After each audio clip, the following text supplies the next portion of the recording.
Frères et sœurs, amis visiteurs, bonjour. Je pourrais vous dire aussi Shalom Shabbat. Je pourrais vous dire aussi Maranatha. J'espère que tout le monde se porte bien. Nous avions déjà chanté de très beaux cantiques qui nous élèvent au trône de la grâce. Que Dieu soit loué pour cela. En tout cas, merci pour votre présence et que Dieu puisse nous bénir en ce matin. Dimi a formulé une prière et puisse le Seigneur l'avoir entendu et l'exaucer pour sa seule et unique gloire. Ce verset que nous venons de lire, nous commençons à être familiers puisque il fait partie de cette leçon de ce trimestre que nous voyons, le message des 3 anges, qui nous concerne de très près. Et pour rappel, ce beau message symbolisé par les 3 anges doit être proclamé par un mouvement prophétique suscité par Dieu lui-même. Et je ne vous ferai pas l'affront de vous demander quel est ce mouvement ce matin, n'est-ce pas? En tout cas, il est question d'abord de l'évangile éternel, la bonne nouvelle du salut en Jésus-Christ pour l'humanité entière. Donc, rassurez-vous, je vous apporte de bonnes nouvelles ce matin au nom de Jésus-Christ. En tout cas, je souhaite qu'elles soient bonnes pour ceux et celles qui, malheureusement, des fois, se stressent lorsqu'ils entendent parler de la réforme sanitaire. J'ai intitulé ce message « Un peuple saint, un peuple sanctifié, un peuple saint, un peuple vigoureux, productif ». Alors, saint, S-A-I-N-T, vous avez bien compris, et saint, S-A-I-N. En tant qu'adventiste du 7e jour, bien évidemment, ce ne sera pas un scoop pour vous de vous dire que la réforme sanitaire est le bras droit du message des 3 anges. J'espère que nous sommes tous convaincus de cela. Nous n'inventons rien. Vouloir passer ce message sous silence, c'est comme amputer le message des 3 anges. Ce matin, au vu du laps de temps imparti, je me contenterai d'essayer, je dis bien d'essayer, de susciter quelques pistes de réflexion dans le but de pousser chacun et chacune à une plus profonde réflexion, justement, en rapport avec la question, avec le sujet. Parce que, malheureusement, on a parfois tendance à croire, lorsqu'on parle réforme sanitaire, il s'agit juste de manger ou ne pas manger de la viande. Mais non, c'est beaucoup, 1000 fois plus large que ça. D'ailleurs, il faut se rappeler que la servante du Seigneur déclare que ce message est donné pour soulager la souffrance de l'humanité. Donc, comprenons que c'est une lourde mais noble responsabilité pour le peuple adventiste du 7e jour. Donc, je vous invite à y bénéficier déjà, comprenons-le par la grâce de Dieu, expérimentons-le et soyons-en convaincus de ses bienfaits, afin d'être convaincants dans sa proclamation. Prions.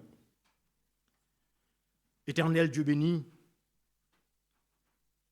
nous sommes dans des temps solennels, que ton Saint-Esprit nous parle. Efface l'individu que je suis et que ta croix soit exaltée au nom de Jésus. Amen. La bonne nouvelle en question est rappelée dans Tite, chapitre 2, versets 11 et 13. Alors, une bonne nouvelle particulièrement pour ceux et celles qui soupirent et aspirent à plaire au Seigneur. Et je reste persuadé que c'est le désir de tout un chacun ce matin et pour toujours de plaire à notre Seigneur bien-aimé. Tite, chapitre 2, versets 11 à 12. Car la grâce de Dieu, source de salut pour tous les hommes, s'est manifestée. Elle nous enseigne à renoncer à l'impiété et aux convoitises de ce monde pour vivre en ce siècle présent dans la justice et la piété. La version Jérusalem dit « dans la réserve », la modération. Et Darby dit « sobrement ». Source de salut pour tous les hommes. Dans ce mot salut, qui en grec se dit sétoria, eh bien, figurez-vous, se trouve toute une série de bénédictions. Pourquoi? En fait, l'idée qui ressort de ce nom, c'est faire passer en toute sécurité. Ça nous fait penser déjà aux Hébreux délivrés de l'esclavage de l'Égypte, où Dieu va les faire traverser la mer Rouge en toute sécurité, alors que les Égyptiens vont tous périr. Cela nous fait penser également lorsque Pierre nous dit qu'il nous a fait sortir des ténèbres pour nous conduire dans son admirable lumière. Donc, dans ce mot, nous trouvons la délivrance, la libération, la conservation, la préservation, la garantie, le rachat, l'expiation, la rédemption, la réparation, la totale. Vous savez, avec Jésus, c'est toujours le tout, hein? Toujours disposé à nous donner au-delà de ce que nous demandons et que nous pouvons espérer. Donc, ce mot salut comprend non seulement le pardon des péchés, mais aussi la force d'obéir et finalement le ciel. En résumé, justification, sanctification et glorification. La justification, c'est ponctuel. J'ai péché, je reconnais que je suis pécheur, je confesse mon péché, Jésus me pardonne, me justifie instantanément. La sanctification, par contre, c'est l'œuvre de toute notre vie. Et dans ce mot salut, nous avons aussi la capacité, par la grâce de Dieu, d'obéir à ses commandements. C'est magnifique, cela. Et puis, la glorification, eh bien, c'est pour après. Mais, mes amis, c'est pour bientôt. Et j'ai envie de dire très bientôt. Êtes-vous convaincus de cela? Très bientôt. Justification, sanctification et glorification. Nous obtenons tout cela non pas suite à un tombola, un tirage au sort, mais grâce à une vie de total renoncement, d'abnégation d'un homme qui a vécu complètement dépendant du Père en toutes choses, j'ai nommé Jésus de Nazareth. La race humaine s'est tellement abandonnée à la satisfaction de ses appétits que, pour briser la force de cette habitude, le Fils de Dieu fut obligé de jeûner pendant près de 6 semaines. Pas 1 semaine, pas 2 semaines, pas 3 semaines, 6 semaines, 40 jours. Il fallait qu'il triomphe là où nos premiers parents ont succombé, à savoir la satisfaction de l'appétit. Des découvertes neurophysiologiques révèlent qu'une suralimentation développe des toxines dans le corps et que ces toxines ont un effet paralysant sur notre volonté, notre esprit de décision, par exemple.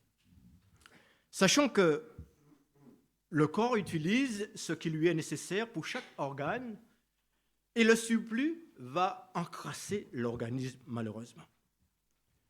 Et puisque tous ces problèmes de toxines ont des effets néfastes sur tout notre être, ne soyons pas étonnés si le diable va cibler en grande partie notre appétit et nous pousser à la bonne chair, aux excès et à éviter le jeûne. Il y a des liens étroits qui existent entre notre corps et notre âme. De nos habitudes physiques dépend le niveau de notre spiritualité. Et toute habitude qui provoque une réaction défavorable dans notre corps va dégrader les facultés les plus nobles. Toute habitude malsaine va perturber notre santé. Le délicat mécanisme de notre estomac va se trouver lésé et ne pourra plus accomplir son travail convenablement. Écoutez ce qu'elle dit, la servante du Seigneur. Notre faiblesse devant la tentation et le péché est en grande partie déterminée par notre alimentation. Waouh! Je reprends. Notre faiblesse devant la tentation et le péché est en grande partie déterminée par notre alimentation. À réfléchir, à développer tout cela.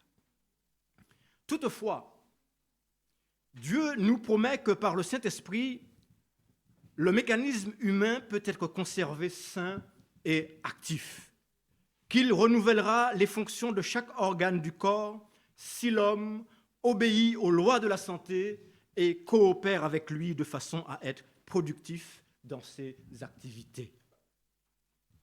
Et vous remarquerez que notre nature supporte beaucoup d'abus sans révolte apparente.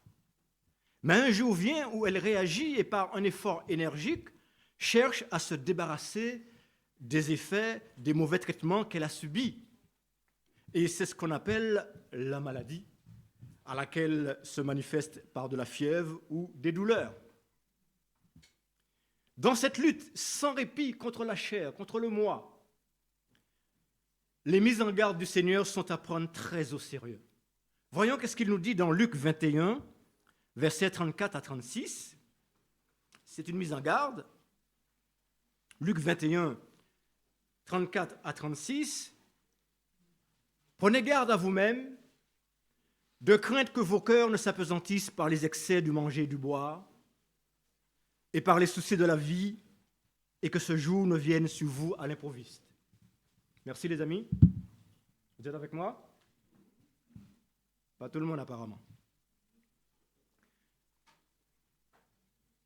Car il viendra comme un filet sur tous ceux qui habitent sur la face de toute la terre. Veillez donc et priez en tout temps, afin que vous ayez la force d'échapper à toutes ces choses qui arriveront et de paraître debout devant le Fils de l'homme. Pas de victoire possible sans la prière constante et sincère, sans humilité et la défiance de soi.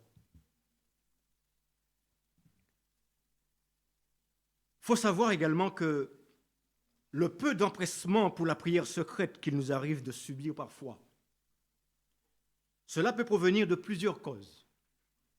De mauvais esprits qui nous assaillent, de manque de pardon, la présence de péchés non confessés dans le cœur, mais aussi d'une certaine paresse du corps et de l'esprit causée par la maladie, la perte du sommeil ou le sommeil trop prolongé, ou encore par une nourriture trop abondante qui fatigue les organes digestifs, alourdit le sang et engourdit les facultés de l'âme les plus nobles et les plus élevées.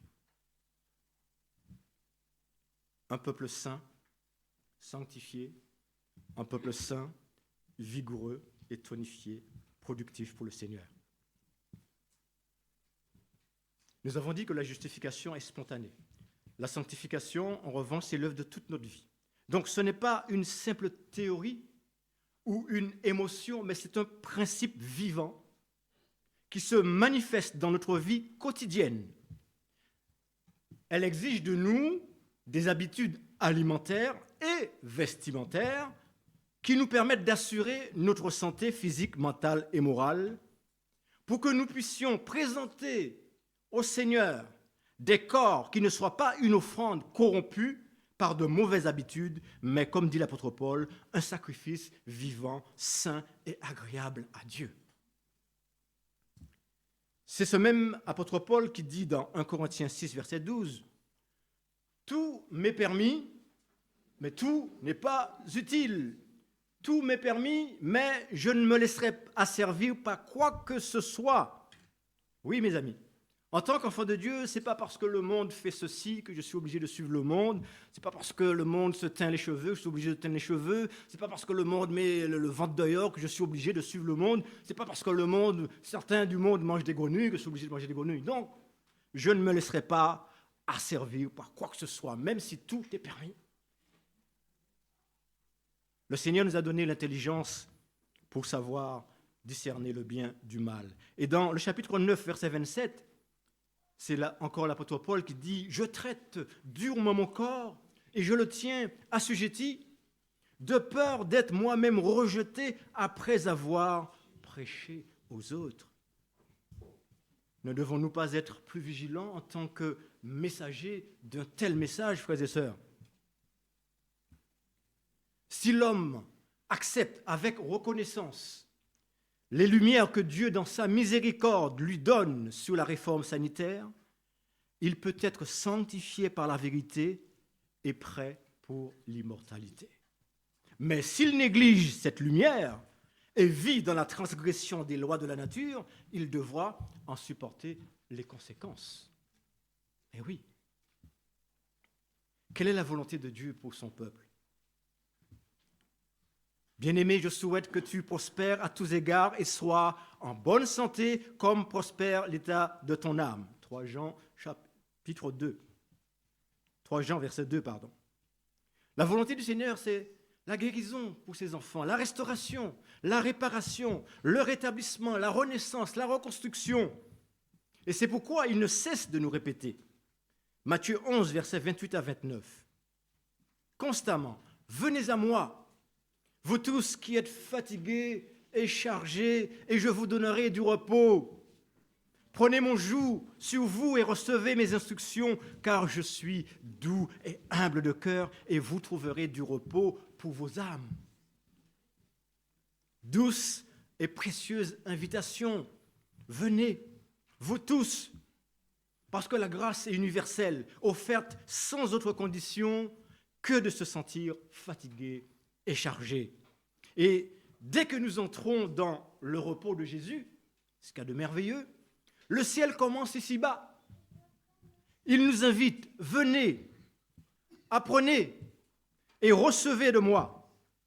Nous répondons, nous allons à lui, et pour nous commence la vie éternelle. S'approcher constamment de Dieu par le Christ, c'est le ciel, nous dit la messagère du Seigneur. Aussi longtemps que nous marchons avec Jésus, nous sommes comblés par son amour, rassasiés par sa présence, et nous pouvons obtenir ici même tout ce que notre nature est capable de recevoir. C'est notre foi qui nous permettra de recevoir tout ce que le Seigneur a réalisé pour nous à Golgotha. Et tout ceci est le résultat de la grâce. La grâce de Dieu, source de salut pour tous les hommes, a été manifestée. Elle nous enseigne à renoncer à l'impiété et aux convoitises mondaines et à vivre dans le siècle présent selon la sagesse, la justice et la piété, en attendant la bienheureuse espérance et la manifestation de la gloire du grand Dieu et de notre Sauveur Jésus-Christ. Amen. La grâce de Dieu, source de salut. Dans le langage chrétien, la grâce au sens fort est un don surnaturel, d'une gratuité éclatante, révélée par l'Évangile, manifestée en Jésus-Christ. Elle est la volonté libre, souveraine et parfaite de Dieu, agissant en Christ à l'égard des croyants.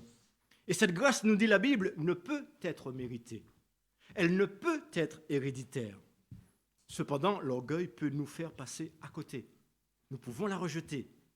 Et ce qui fait toute sa beauté, son charme, son exclusivité, c'est qu'elle ne fait exception de personne. Pour tous les hommes. Elle justifie, elle délivre, elle pardonne, elle enrichit, elle fortifie. Qui peut dire mieux et qui peut faire mieux? Comme dit la chanson, il n'y a personne comme Jésus. Cherchez partout, fouillez, on ne trouvera personne comme Jésus.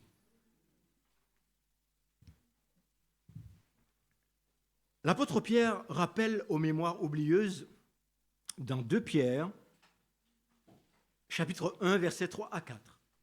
Ce sont des textes que j'affectionne particulièrement parce qu'ils renferment de ces richesses, de ces bénédictions, de ces puissances, et j'aimerais que cela puisse nous impacter ce matin. Si toutefois nous avons encore des doutes, si nous traversons des tunnels, voyons ce qu'il nous dit. Lisons, comprenons et retenons et expérimentons. 2 Pierre 1, versets 3 à 4. Comme sa divine puissance nous a donné tout ce qui contribue à la vie et à la piété au moyen de la connaissance de celui qui nous a appelés par sa propre gloire et par sa vertu, lesquels nous assurent de sa part les plus grandes et les plus précieuses promesses, afin que par elles vous deveniez participants de la nature divine, en fuyant la corruption qui existe dans le monde par la convoitise.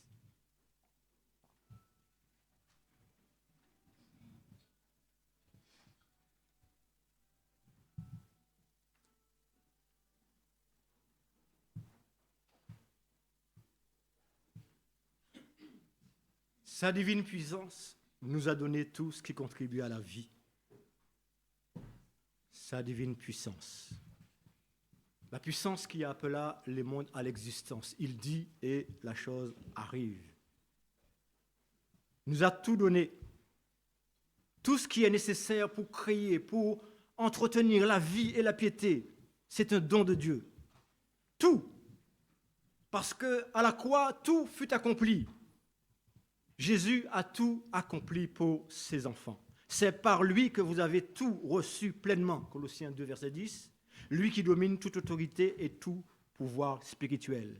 Colossiens 3, verset 11. Il n'y a ni grec, ni juif, ni circoncis, ni incirconcis, ni barbare, ni scythe, ni esclave, ni libre.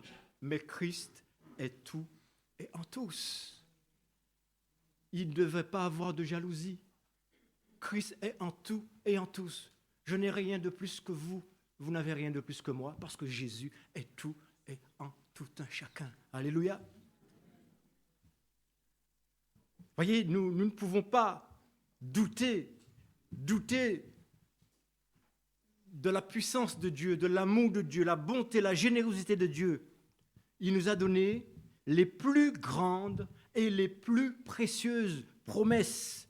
Il n'y a rien au-dessus. Et avec Jésus, il n'y a pas lieu d'être déçu, ni frustré. Cette grâce est toujours efficace pour ceux et celles qui regardent à Jésus. Ésaïe 45, verset 22. Une invitation encore que le Seigneur nous adresse si toutefois nous sommes encore hésitants. Tournez-vous vers moi et vous serez sauvés, vous tous qui êtes aux extrémités de la terre, car je suis Dieu et il n'y en a point d'autre. Cette grâce est toujours efficace pour ceux et celles qui font appel à Jésus. Romains 10, verset 12. Il n'y a aucune différence, en effet, entre le juif et le grec, puisqu'ils ont tous un même Seigneur qui est riche pour tous ceux qui l'invoquent. Car quiconque invoquera le nom du Seigneur sera sauvé. Cette grâce est toujours efficace pour ceux et celles qui viennent à Jésus. Ésaïe 55, versets 1 et 2. Vous tous qui avez soif, venez aux eaux, même celui qui n'a pas d'argent, venez acheter et manger. Sans argent, sans rien payer. Pourquoi pesez-vous de l'argent pour ce qui ne nourrit pas? Pourquoi travaillez-vous pour ce qui ne rassasie pas? Écoutez-moi donc et vous mangerez ce qui est bon et votre âme se délectera de mets succulents. Voilà ce que le Seigneur veut nous donner ce matin, frères et sœurs. Apocalypse 22, verset 17. Et l'esprit et l'épouse disent, viens. Et que celui qui entend dise, viens. Et que celui qui a soif vienne. Que celui qui veut prenne de l'eau de la vie gratuitement. Gratuitement. Et si nous voulons être libérés de nos faiblesses, de nos addictions qui nous gâchent la vie, nous devions impérativement compter sur la grâce divine. Personne n'a jamais et ne réussira jamais à vaincre ses mauvaises habitudes par sa seule propre volonté. Impossible. Certains, par des pratiques, des méthodes un peu ésotériques, parviennent à corriger certains très mauvais de leur caractère, mais vous connaissez le dicton, chasser le naturel, et il revient au galop. Donc, nous devons impérativement faire appel, compter sur la grâce de Dieu. Écoutez ce qui est dit du roi Salomon. Salomon, bénéficiaire de la grâce, du grand Salomon qui avait la tête pleine, bien remplie et la bouche pleine de cantiques, qui pouvait prêcher et enseigner avec beaucoup de talent, qui semblait avoir réponse à tous les problèmes. Lisons dans Prophète et Roi, page 55, ce qu'il est dit de lui. Longtemps, de Salomon, longtemps obsédé par la crainte d'une ruine totale, provoqué par son incapacité à se détourner de sa folie, il découvrait un rayon d'espoir dans le message adressé par Dieu. Dieu était prêt à le délivrer d'une servitude plus cruelle que la tombe et dont il ne pouvait lui-même s'en affranchir. Mais qu'est-ce qui s'est passé avec ce grand Salomon? Cet homme qui avait tout pour réussir va se laisser séduire par des femmes étrangères à sa foi et qui vont l'entraîner aux portes de l'enfer.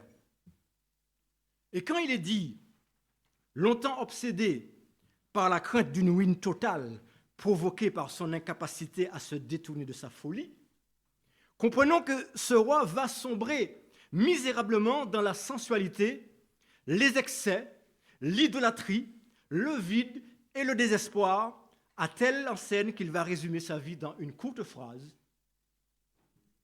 Tout est vanité. Tout est vanité. Salomon, qui avait tout pour réussir. Incapacité à se détourner de sa folie, impossibilité de s'affranchir de ses vices, mais grâce soit rendue à Dieu. Là où le péché a abondé, nous dit la Bible, la grâce a surabondé. Dieu était prêt à le délivrer d'une servitude plus cruelle que la tombe et dont il ne pouvait lui-même s'en affranchir. Donc, si nous voulons être libérés de nos addictions, tout ce qui nous gâche la vie, nous devrions impérativement compter sur la grâce divine. Mais s'il vous plaît, ne vous découragez pas. La servante du Seigneur nous dit, ne nous décourageons jamais en sentant combien nos cœurs sont endurcis. Chaque obstacle, chaque ennemi intérieur ne fait qu'augmenter le besoin que vous avez du Christ. Attendez de lui une grâce spéciale pour vaincre vos défauts particuliers. Cette belle exhortation se trouve dans Message à la jeunesse, page 10. Ça ne devait pas parler beaucoup à nos jeunes d'aujourd'hui, mais les anciens savent de quoi je parle. C'est un livre extraordinaire. Je vais terminer avec quelques citations puisées de cet ouvrage. Je ne sais pas si vous le connaissez, Pensées sous l'Apocalypse, Ellen White. Bon, très ancien aussi, mais c'est des mines d'or, ça. Alors, les citations qui vont suivre sont tirées un peu là-dedans, et puis les témoignages concernant la réforme sanitaire. Elle dit ceci, à la page 207 de ce livre.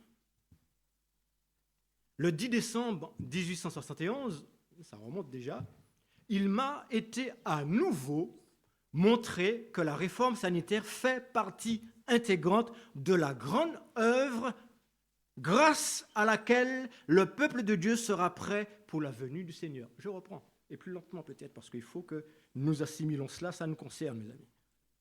Il m'a été à nouveau montré que la réforme sanitaire fait partie intégrante de la grande œuvre à laquelle le peuple de Dieu sera prêt pour la venue du Seigneur. Elle est au message du troisième ange, ce que la main est au corps. Si les hommes avaient toujours obéi au décalogue, accordant leur vie aux principes qui y sont contenus, la malédiction de la maladie n'aurait pas inondé le monde comme elle le fait aujourd'hui. Il est impossible que des hommes et des femmes violent la loi de la nature en se donnant à leur appétit dépravé et à leur passion déréglée, sans violer également la loi de Dieu. Écoutez la suite. C'est pourquoi le Seigneur a permis que la lumière de la réforme brillât sur nous. Waouh, qui c'est ces nous-là? Le peuple adventiste, mes amis. C'est pourquoi le Seigneur a permis que la lumière de la réforme brillât sur nous. Dans quel but? Afin que nous puissions voir le péché que nous commettons en violant les lois qui régissent notre être tout entier. Écoutez le challenge qui nous est confié et la responsabilité qui nous incombe. Énoncer clairement les lois de la santé et insister pour qu'on s'y conforme, telle est l'œuvre qui accompagne le message du troisième ange afin de préparer un peuple qui soit prêt à accueillir le Seigneur.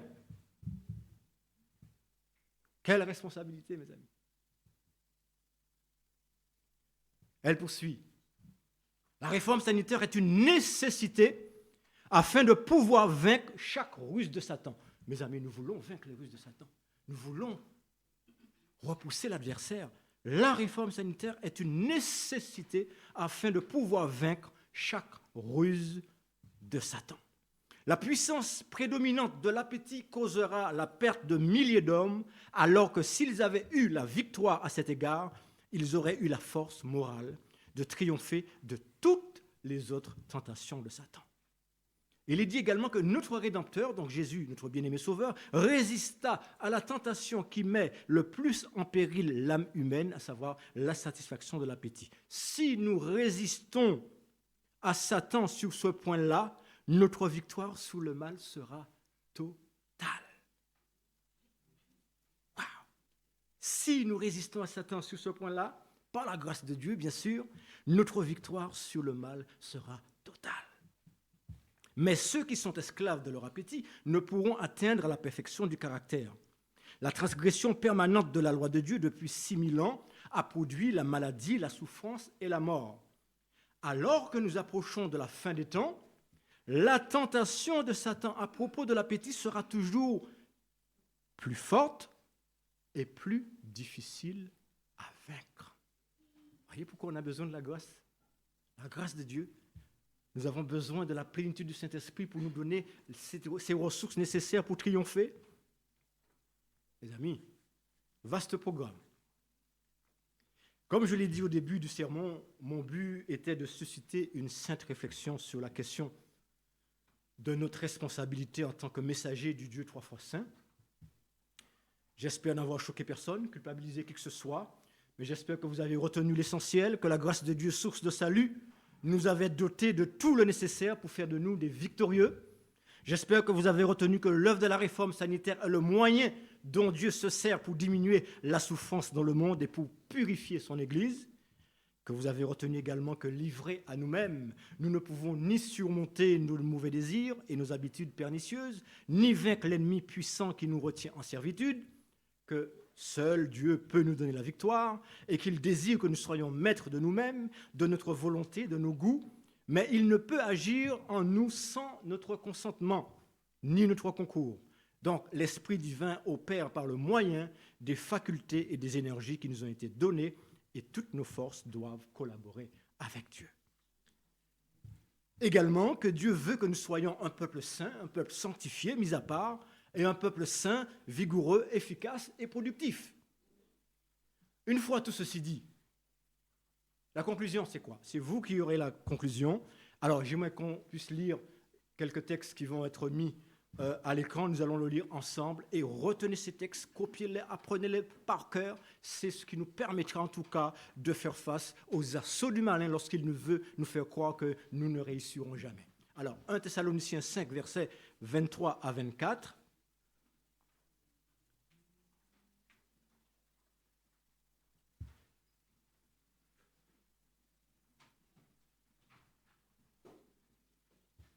« 1 Thessaloniciens 5.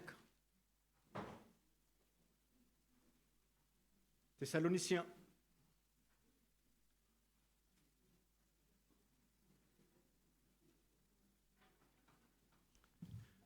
Vous l'avez noté, 1 Thessaloniciens 5, versets 23 à 24. J'aurais souhaité que nous le lisions ensemble, mes amis. On le lit.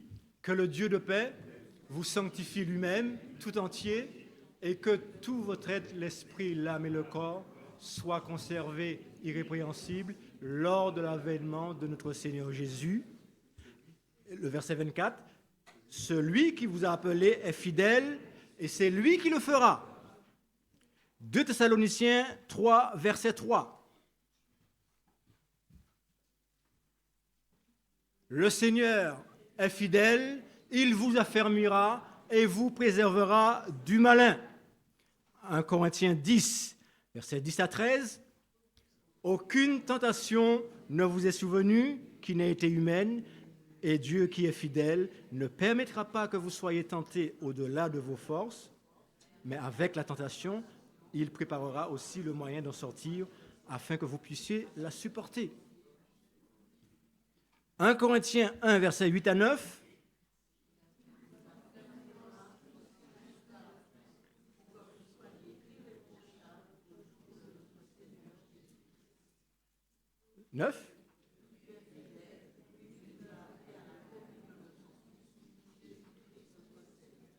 Vous êtes convaincus de ces paroles, mes amis? Parole du Seigneur, ça. Hein? Parole du Saint-Esprit, ce n'est pas le frère vilain. Hein? Philippiens 1, verset 6. Lisons ça avec conviction, les amis.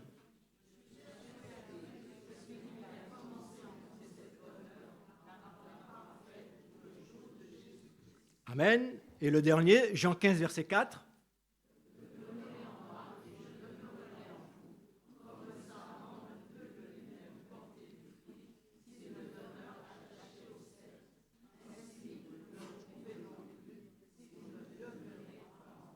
Merci. Eh bien, c'est tout ça, la grâce, source de salut, manifestée pour tous. Je vous avais promis une bonne nouvelle, j'espère que c'est une bonne nouvelle pour vous. Que Dieu vous bénisse.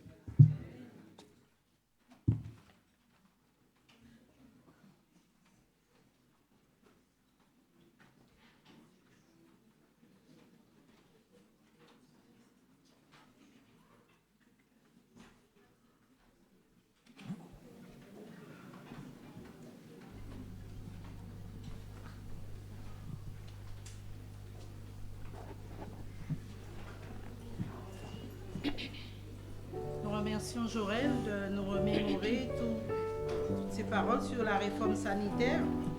Et pour clore notre service d'adoration, j'invite l'Assemblée à se tenir debout et nous entonnerons les paroles du 254 de notre hymne et louange.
Nous allons prendre la position pour la prière finale.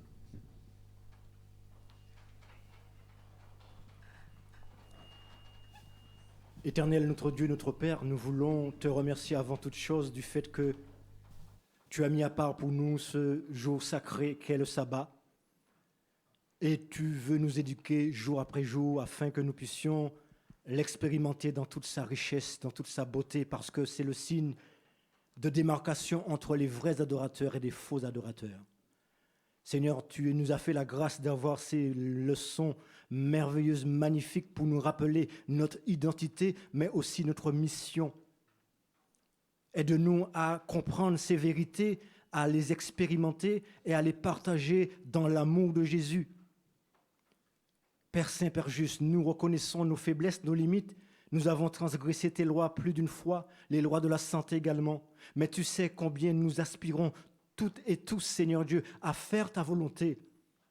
Nous sommes sincères, alors viens à notre secours parce que nous faisons le mal que nous ne voulons pas et nous ne faisons pas le bien que nous aimerions faire, Seigneur. Mais toi seul, par ta grâce toute puissante, tu peux nous donner cette victoire, quand tu nous l'as promis. Elle a été acquise à un grand prix à la croix du Calvaire par Jésus, notre bien-aimé Sauveur.